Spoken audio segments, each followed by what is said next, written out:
Hello, everybody, and a big welcome to all of you out there who are looking and listening to this podcast today. We have a special guest, Anna Twinney. A big welcome to you. Well, thank you very much. It's lovely to be here, Anne. Yeah, tell us a little about where do you come from, and what are you doing, and a little bit of your history.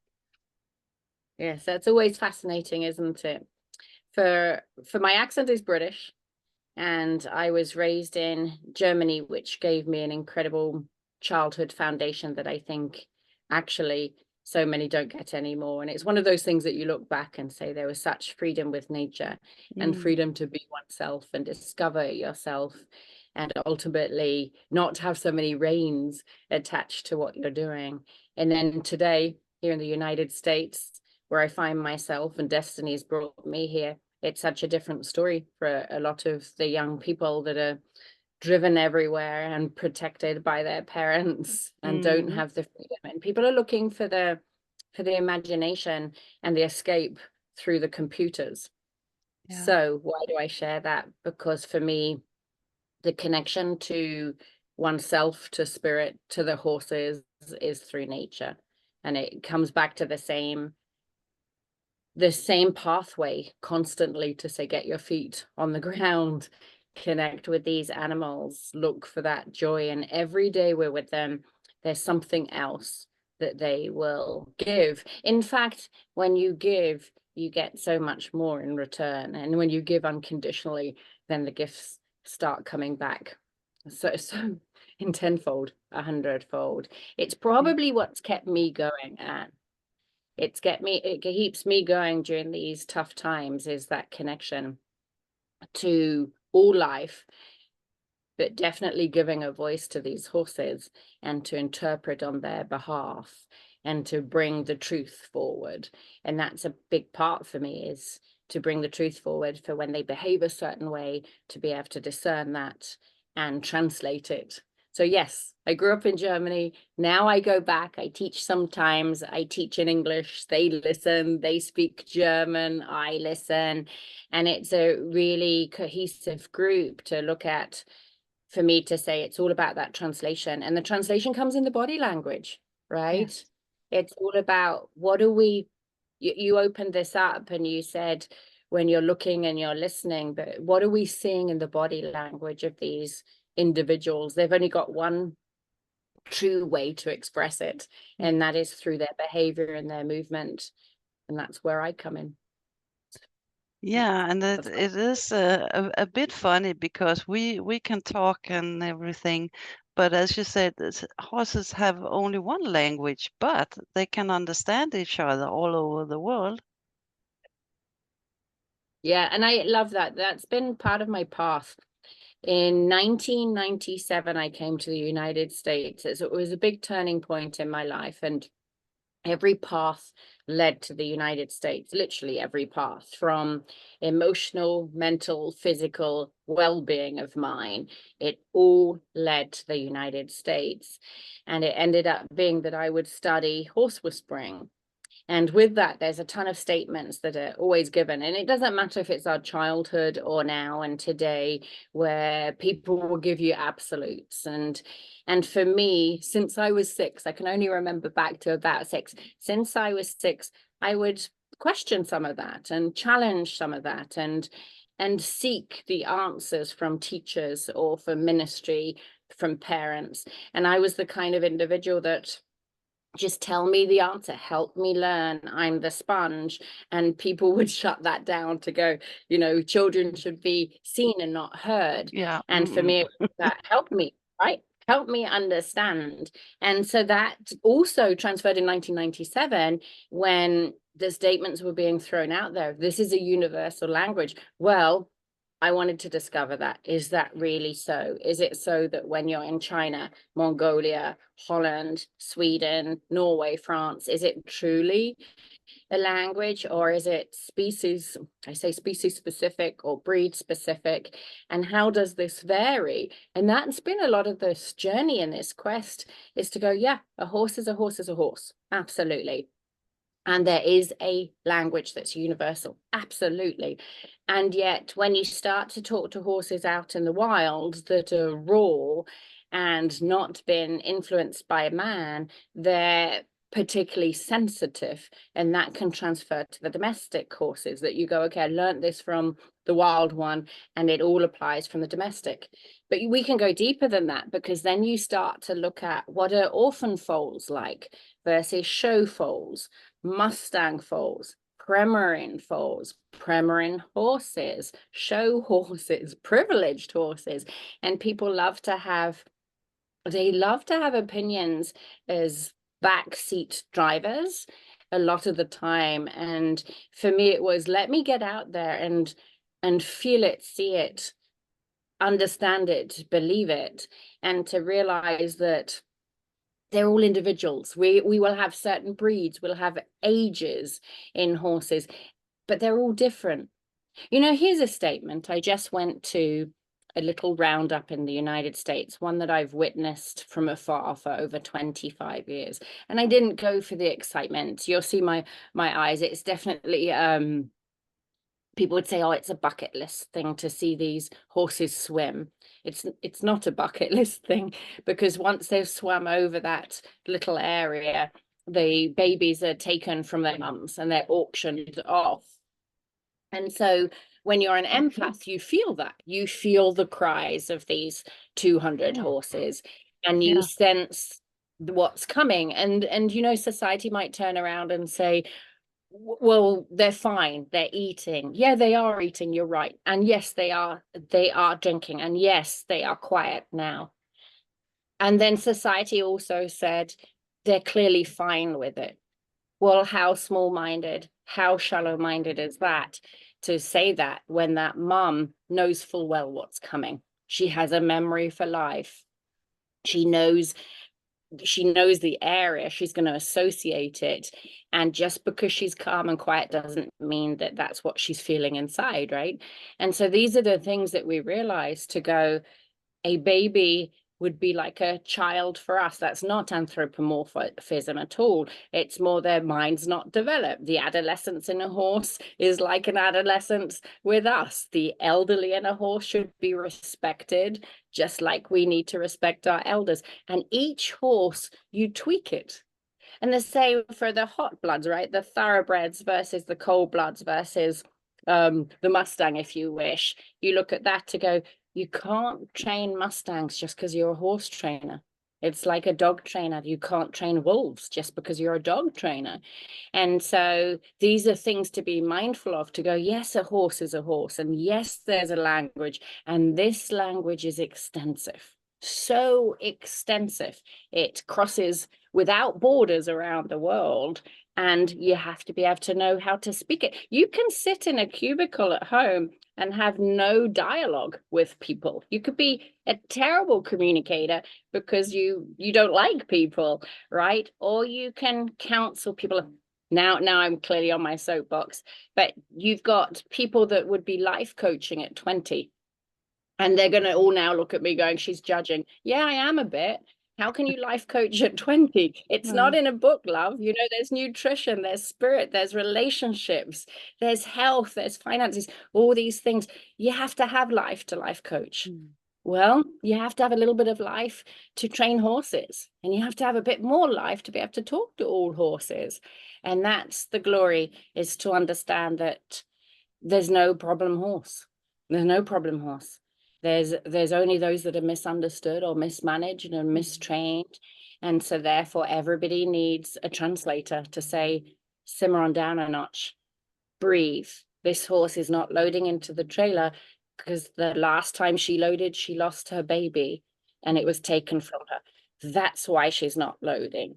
You know, so stop circling her until she's sweating. She's trying to tell you she's frightened. And people will look around to go, well, there's nothing to be frightened of. The trailer's fine and she's fine. You're thinking so shallowly, you know, there's way more to it. Of the trailer could have been hot. The trailer could be too small. The driver could be terrible. There could have been a storm when you have driven. And what circumstances did she load in?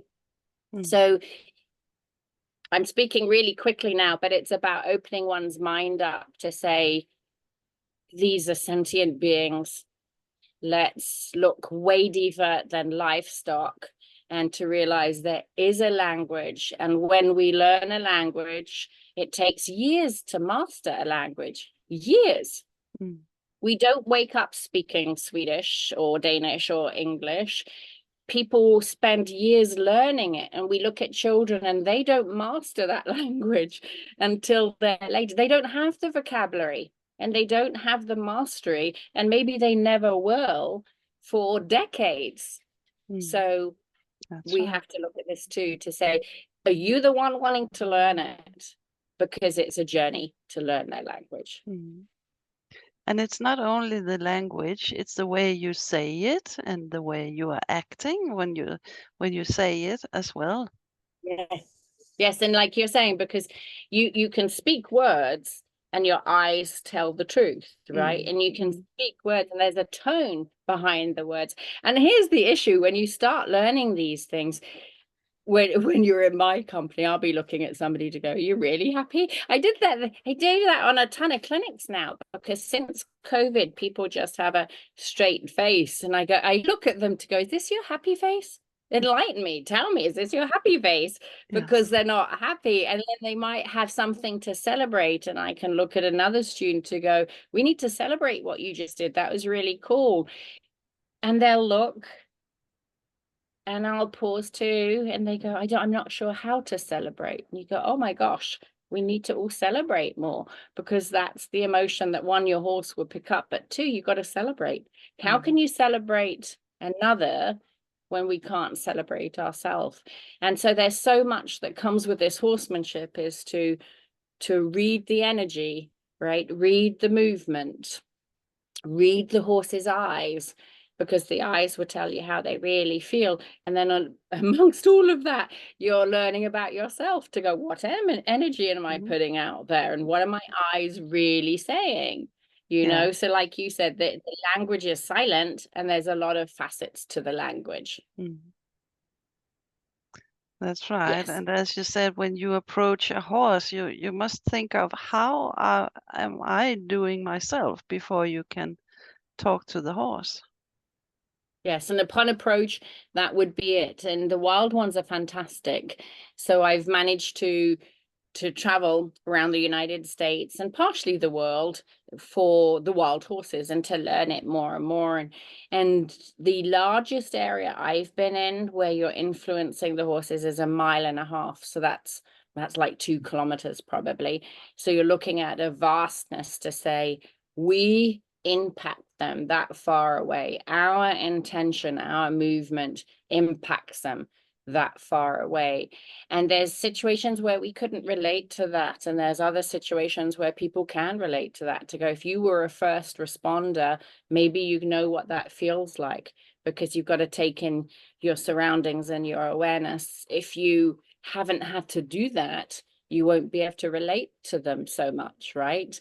So everybody carries something inside that they can relate to. They've got to be able to translate that, even to say, if you've got to become a little bit more assertive for the horses to listen, to say, I'm going to listen to you if you're clear with what you're doing.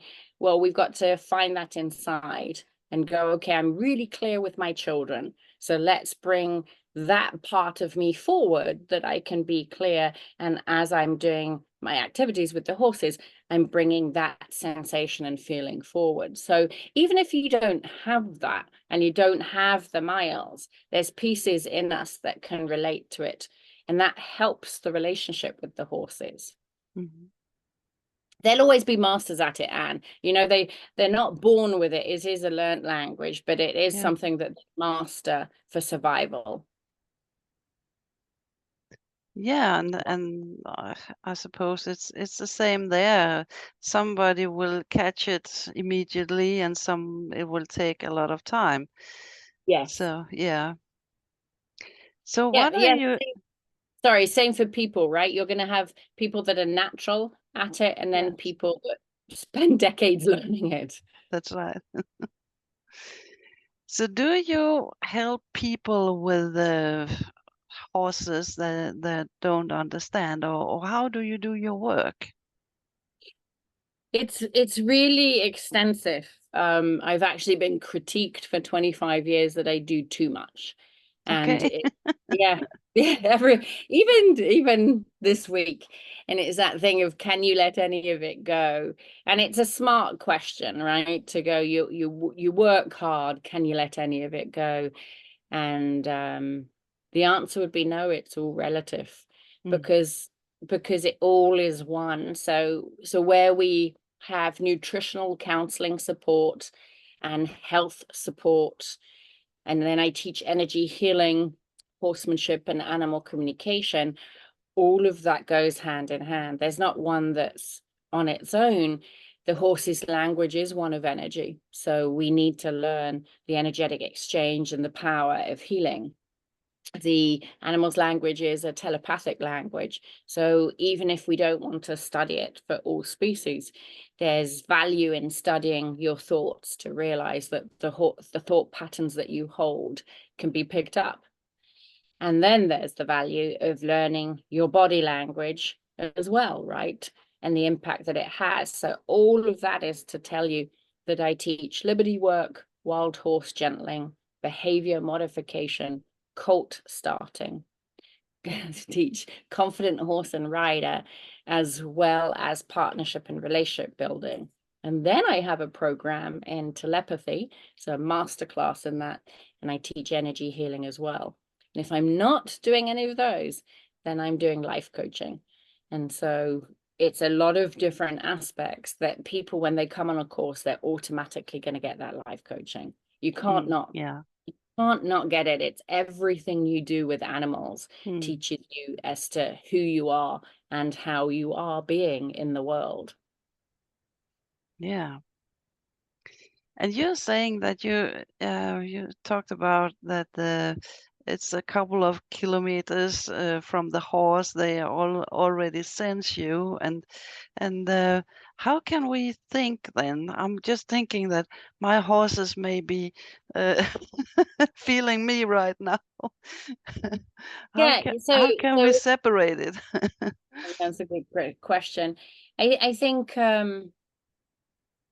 most of us don't want to live in each other's energy field, No. and most of us want the silence, and most of us create a little bubble around us. And so it will vary. Like a wild horse is living in the space of higher consciousness in relationship to knowing what movement is and what is the intention behind that movement. And it might have been ATVs, vehicles, people on horseback, helicopters that have chased them and are a threat. And so there's a heightened sense of awareness. So if one has a horse at home that's been raised to be gentle, kind, and knows nothing other than kindness, their awareness isn't going to be quite so big. And then, of course, it's breed specific, right? The Arabian, the thoroughbred might be heightened, the Mustang might be, and then you've got your quarter horse and the Gypsy Vanna, potentially, that could be a little bit calmer. So therefore, it's more about the mindfulness to realize it's not when we're on their back that makes the first impression, it's as we approach. So as we approach the paddock, as we approach the field or the arena, that's when they will sense, what are we carrying? What baggage are we carrying? What thoughts are we carrying? And it's nice to be able to find ourselves in a place where we can let all of that go just for those moments, to go, okay, when I'm here, can I be fully present? No, I think the way we've been trained is to always think of what we haven't done and what has to be done next and where are we heading next, and then all these other thoughts in between. And so when we're going with our horses, it's nice to be able to clear that and go, all right, while I'm with you, I'm going to give you 100%. And I also feel that if we're asking 100%, which doesn't matter if we've been trained traditionally or a modern training nowadays, either way, if we're asking for that attention, we need to give that attention. And that seems to be one of these human character traits that is, no, I just demand and I expect that, but I'm not going to deliver the same, right? So Mhm. We demand for them to respect us, and there's lots of talk about, well, be the leader and take over and Yeah. influence the feet. Every clinic I go to, I have participants either circling horses or saying, well, I've been told to walk like this with a rigid neck and look forward. And I went, well, relax your neck and check in with your horse and enjoy your horse. You know, you're Yeah. walking somewhere. Can we walk together versus like you're really stiff? And so there's been a lot of training of, you've got to keep yourself really stiff and in control and demand the same. Well, then nobody's having fun. And we take No. the fun out of it, the enjoyment of being in partnership has gone. So a lot of this truly is about relaxing and staying completely leave the phones behind, you know, leave Mhm. the phones behind. And even if you need it on you for emergency or safety, put it in a pocket and stop playing with the phones. Yeah. It's good for you to let that go. And then look at it. If I would like respect, then I give respect. If I'd like Yeah. to be the leader, then I have to earn it. And if I want to trust them or them to trust me, it goes two ways. And that's a huge aspect, Anne, when you start working problem Mhm. horses, Mhm. because you want to trust them before you move ahead and move forward. So Yeah. they're earning your trust. You know, so this really is a two-way piece. I have also been working a lot with women, and they have an issue. They want to feel productive. Yeah. They can't relax with the horse. They just, yeah, I have to do something. If I don't ride, I'm going to do. And I often tell them, just be with the horse. Yeah. But Yeah. they think it's a waste of time. What can I do? I have to do something else. You know, it was so funny because I actually created a program, and it's called 101 Things to Do with Your Horse, Hmm. partially to help them with that exact reason, because it was all about, well, the performance horse has to retire. He's not jumping anymore, so now he needs to retire. Well, no, he just has to retire from that career. He can have another life. And it was always about that. Well, now they're lame. Now what do I do? Or I don't Yeah. have the arena. The weather's bad. And I kept on saying to my clients, there's 101 things to do with your horse. What's wrong with you? Just find another one. And they couldn't. And so we ended up filming the program as an online program to say 101 things to do with your horse. And partially one of the episodes is, could you just be with them? Could you Mm. just sit and be with them? Yeah. And that is, you know, and then even though that's doing and not being, because I'm kind of advising them to go and do that, it's a good segue to say, Mm. start by practicing being Yeah. with them and enjoying them. Just start with that we can connect on that level. It's so funny. I was late for our little interview today because I went to feed, this is a side note, went to feed my chickens and my little turkey, and they've had to be enclosed because we've got a fox here, and the fox Hmm. has taken Yeah. 3 of the friends. They've always been free range, but the fox lives close by now. And I went in and anyway, I went in, and Lucy's eyes, my turkey, they've gone blank, and her little piece here, it's meant to be pink, it's white, and she's lost half her weight, and she's in this enclosure and she hates it. And I just let them out, so I'll be tearful, and I let them out, and I came in and I told the family, if I've had to let them out, she's dying, she's depressed and she's dying. And you take the risk, right, to go live your best life, and Hmm. we'll protect you. I've got dogs free and I've got the pigs free to help them. And it's to tell them, stay close, because this stupid fox is here who's doing her thing. But it was Yeah. still this piece of, can't see that in her eye. That's not okay. You know, it's not okay. So, No. full circle, we look at the horse's eye, and it's not okay that they just exist. It's not okay that we're dominating them. It's not okay that you're just doing to make sure you get the right production at the end. It's about, are we really relating to these guys? Like, are we Mm. feeling into them? Because that's what it's really about. Of not, oh, my horse is herd bound, she runs back, so make sure she works hard so she doesn't run back. your horse is herd bound because she spends 24 hours a day with the herd, and she can rely on them and trust them, and she feels safe there. So what it means is she doesn't feel safe outside.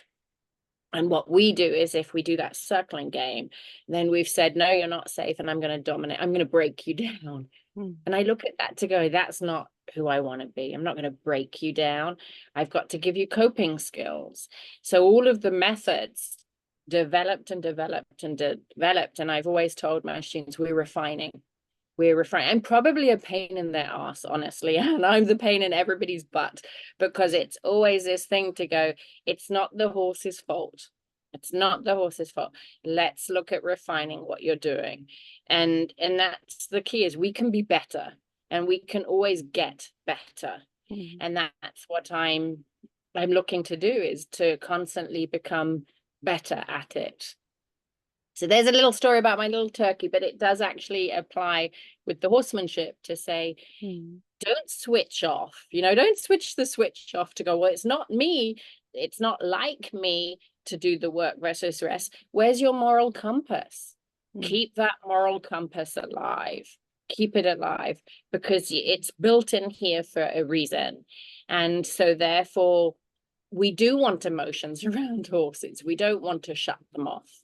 No. We want to feel into their emotions, and we want to empower them.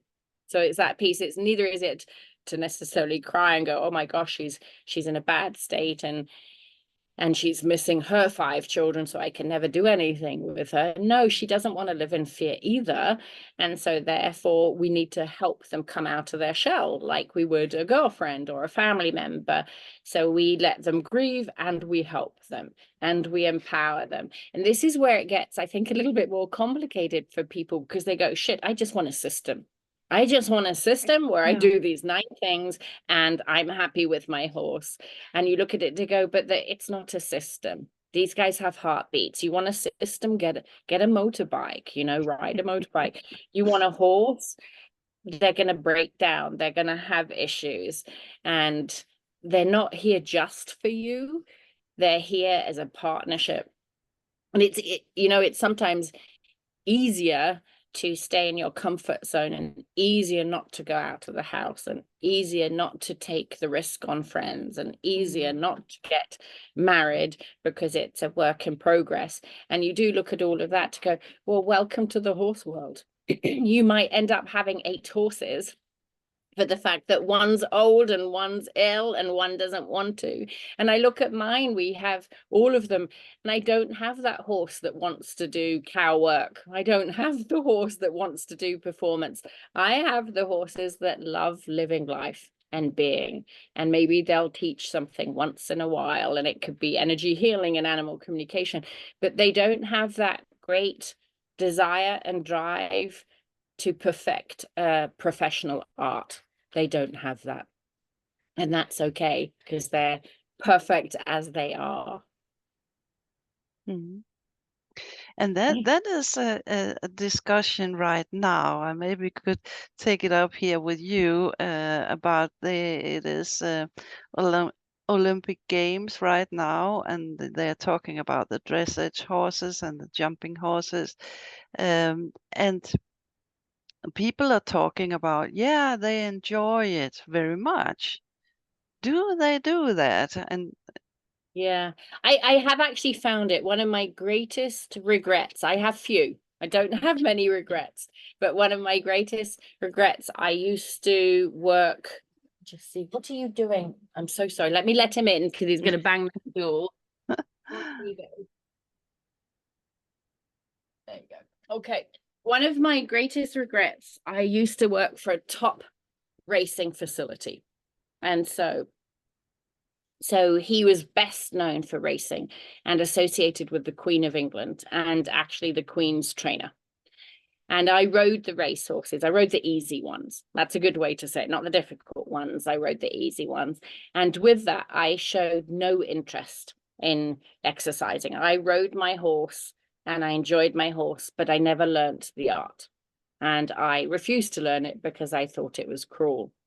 And then, having interacted with a ton of racehorses since, like 25 years on, tons of racehorses have come my way that loved it. Absolutely loved it. And so you've got clients all over the place go, this needs to stop and this is horrible. And I've got a ton that go, I'm an athlete and I'm incredible and I love the challenge and loves the connection with the body and can express themselves. And you look at it to go, oh my gosh, that was a opportunity wasted because I was so judgmental. So therefore, there are horses that get out of bed in the morning and they are rising to that occasion to say, this is in me. I was born with this. This is my bloodline. And somebody craft me into the professional I'm meant to be. And they're craving and looking for that artist. So absolutely, there's horses that adore it and love it. And just like anything, you could have the teacher, the trainer that allows you to be you and harnesses your ability. Or you can have the teacher, the trainer that whips you into what you're meant to be. And you can whip it out of them to go, wow, here was an individual with a spark in the eye and the desire to be the best they could be. And they were broken down by somebody using them as a commodity and ultimately seeing money, ching ching, to say if they win we get this, or we get a ribbon when we find the right horse that can take me to where I want to go. So there's an ugliness about the industry for sure, and every now and then you see the beauty in the industry. I find it much like the needle in the haystack or the diamond in the rough. It's much like that there's few horses that are well treated all the way through, but when you find them, my gosh, they have had a chance to be an incredible athlete. So yeah, But that's my it is experience. quite the same with human being, I think, because many athletes are starting when they are way too young, and they don't want it, they hate it, and some of them just love it. So yeah, Yeah, they're not so different. no, and even the personalities, right? You can Mm, see the young that have grown up with it that can actually have terrible drug addictions and mm, depression, and then the others are going, this made me and now I'm jumping into this next career, right? So yeah. it's just like us, just Mm, like us. And that's the parallels that people I think are forgetting. They're getting into their head of, oh, that's anthropomorphism. No, these guys have herd groups, family groups, personalities, bloodlines. They have the hope, desires, they have the emotional, mental, physical intelligence. They're not looking to rule the world and bring in AI.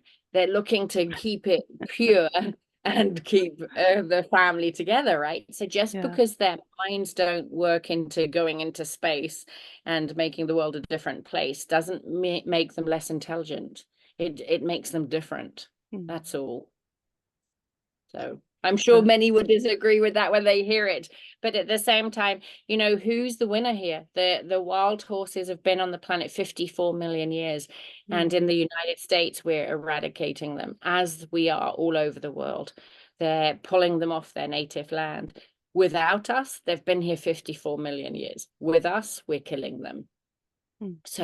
So I look at that to go, who's more intelligent? It goes Yeah. without them. They are. Mhm. That's a sad discussion, I think. Yes, I We, know. We don't yeah, need to bring that back down, no. but yes, it is. What we're doing is a disgrace. Mm, So we look at what can we do, and in our backyards and in our training, we can constantly look at refining and saying, what can I do for you today? It's like that, my delay, right? I went out to do something little, and then it was, shoot, what can I do for you today? All right, my pigs want to run free. My chickens are so upset I let them out. And then I'm leaving to come to you, and my sheep start calling to go, what about me? And I'm looking at it going, oh my gosh, what time? And I'm like, okay, you can go out for an hour while I'm on a call because it's too hot here. And it's yeah. so funny to go, they start talking, and when you start talking with horses all the animals will start talking. They start knocking and they start looking, and you see the eyes and you go, I know what you're asking, and let me see how I can accommodate that. And so your world opens up into such a beautiful place where you become of service. You know, they see you, and you're saying, I see you too. And it's amazing. I'll tell you, I've been so fortunate. I've been to Morocco and Mexico too, and I did a demonstration in Morocco, and it was a simple demonstration of a conversation with a horse in a round pen. And a round pen's a good place to be because it's round, it's circular, and you can have a great dialogue in there, not chasing, great dialogue. And at the end, there's a elderly man that was well known in the industry there, and everybody else, they spoke Arabic. And he, in Arabic, he says, you see the horse, you see them as an equal, and you see them as part of yourself, don't you? And it surprised me because was very cautious to bring in energy, and I didn't necessarily speak of telepathy because I was in the place of, I don't know what to expect, and I don't know what's respectful here, and I didn't want to harm. I didn't want to harm anything for the horses. So it was, let's speak about body language.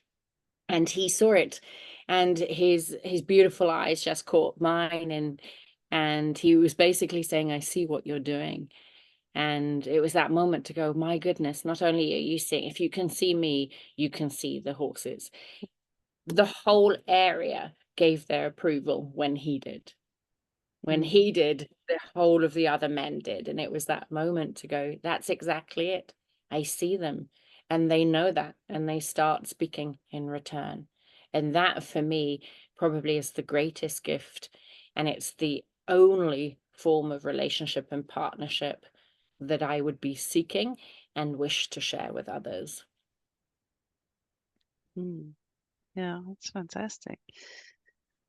Yeah, I know you have been around a little because it took me some time to get you here on our meeting, and I really appreciate that you came today because I know you have a lot to do. You said you have been in Morocco, and yeah, you're traveling around and speak to horses. Yeah. And it was the quest, right? It's always been my quest to give a voice to the voiceless. And part of that quest, I started a nonprofit called Equine Warrior, Way of the Equine Warrior. And it's 25 or actually 35 years in the making, as I used to be a first responder in England. And so that was the dream, is to be able to bring the horsemanship back to Britain. It was to help the British police force, and it was also to help victims, because it was all about getting everybody back to their heart center. And so that would have been 1991 that I joined the British police force and went, that we can do better. Sadly, when nobody's doing better, I thought it was the beginning of everybody doing better. We're not doing better. And yet there's this component to go, we've got to find this heart, and we've got to find the center. And so this is what the quest has been, is to educate people, to share with them there's a better way. You don't have to tie your horse up and so he's so weak that you can ride him, or tie him up because you can't catch him, and take him to water once a day. I've been in Spain where they led their herd of horses to water once a day in a bathtub, and it was a spaghetti Western movie set. And his reasoning was that they pooped in the water bowls and they didn't want to clean them, so they just walked them to the water trough once a day. 40 degrees Celsius. That is what is classed as cruelty. You know, you think that's okay, it's not okay. You know, so my job was to go and educate, to say, well, actually, let's look at turnout for these horses. Could you create a makeshift paddock? Could you put water buckets in there for them to play? And they did. So it's a tiny, tiny improvement. And I could keep going. In China, they were putting the bags of hay really high, like giraffes. And I'm looking at that going, shoot, that's going to hurt their neck. But you have to you have to touch them where it's going to hurt them most, which is the pocketbook, the money. Yeah. And so I could say, if you're competing with these horses, they're going to have neck issues. Yes. So you really want to bring the hay lower. And it didn't help if I said, oh, all horses graze. They don't care about that. It was more, it's going to hit your pocketbook if you keep that head up high. And then they listen. And so that's the piece, is how to speak to people that they can actually hear you. What do you bring forward that they can actually hear you with? And that takes a lot out of you, and it's a lot of learning. And that's my joy, is the point, is the balance to go. Sometimes I do fun retreats once or twice a year, and that was the giving back to me. And then there's out in the trenches where you've got shit up to the knees and you're trying to help the wild horses survive and transition into our world. There's so much to be done. We won't be out of work. And there's so much that people can do to reconnect with nature and reconnect with themselves. Yeah, and it's getting worse, as you say, with telephone and internet and all that. We come far away from the nature. Yeah. Europe has it more than the United States because of the little villages, and people know each other and help each other, and there's still a community and connection. The United States is a vehicle-driven place. You have to drive everywhere. Yeah. So it's a very different feel. It's seen as progressive, and yet it lacks that connection of community. And so it's a constant piece of bringing it back to nature. And with it, it's the humane handling of animals, right? The humane handling that I have a great quote, and it's on my t-shirt too, which is, trust no man in whose eyes you do not see yourself reflected as an equal. And that's really my philosophy, to realize they weren't here to be subservient. They're here to be treated with respect and love and dignity. And they do have voices. And so this is the piece. We often hear people say, if only they could speak. They do. Well, if only they could tell us. They do. Well, if only this, we could know the answer. We do. If only they could tell me the pain. They can. They can do all of this. And then often people will say, but they can't speak it in spoken words. No, but they can still tell us. And they can tell you through your intuition and your inner knowing and your inner sense, and through their behavior. Everybody can learn that. Everybody can learn it. Yeah. And it's within the pause, Anne. A lot of this is about pausing. You said you're teaching them to be instead of do. They've got to pause more. If we constantly doing, we override things. We won't sense and feel or hear and see. We can't do anything if we're only doing. So we have to create more pauses around them. And that's when we notice, this is what you're doing. I noticed. And that's the eye and the craft, right? To go, wow, his eye just changed when you did that. Or he went into flight when you asked that, or his side quivered. Did you notice his ear go back for a moment? And that for me is your horse whispering versus the horses are yelling if they're rearing and striking. And I saw one the other day. It's a so-called cowboy. He's not a good cowboy, a cowboy horse, and he's jigging along and the guy's pulling on the rein, so he rears. And you know he's gonna say, oh, this horse is naughty, he's jigging, and I told him. No, your horse is in pain, because if you touch the reins and he rears, there's pain, guaranteed. And just because you can't see the pain doesn't make it not there. So the best of us walk around with pain. And you're seen as disabled if you can see the cane or the wheelchair. But there's so much other pain that's available that people are walking around with. And that's the horses too. They shouldn't have to yell before we notice pain. No. And that's a problem as well, that horses don't talk. They don't have any noise. Somebody said to me, if horses had the same ability to yell as a dog, you couldn't ride them in that way. That's exactly it. And they're beaten down, right? So if they do, they do have that voice, and they bite and kick and rear and strike and bolt and balk. If they do have that, they end up, this is awful now, on the slaughter pipeline. People give them away, and then they send them to the sales yard because they're not complying. That's right. And that's what we've created, is a quick fix society, which is, oh, this one's not working. Let me get a new one that's working. Wow. You broke him and now you want a new one. Or he came to you broken. We need to help him if he came to you broken. You know, so there's a little bit of what's in it for me society. And one has, and it starts with educating the young, right? Educating the children to go, okay, we need to look at community and helping and gratitude and respect, and could I open the door for you, and can I pick that bag up for you, and so on. And my son just did it the other day in Colorado. He opened a door for an elderly gentleman whose jaw dropped. He literally stopped and he went, "You did that for me? Thank you. You've just made my day. Yeah, we did it for you. We stopped for you." And there needs to be so much more about that, because then we could look at the horses too and come back with, let's get a body worker in for you. Let's remember the dentist needs to come annually. Let's look at why you can't have a bit in your mouth, or if the saddle fits, or if your feet are incorrectly trimmed, you know, whatever it might be, before we get on their backs. It comes full circle with you, where you're saying, could we be with them? Could we slow down and be, so that we can see? Yeah, it's great to hear, and I'm so happy that you are teaching that all over the world. We need people like you. It's fantastic. Thank But you. time is running. Yes. And I will thank you so much for being here. It has been a really pleasure. And if there's anything you want to say here before we close, so please do.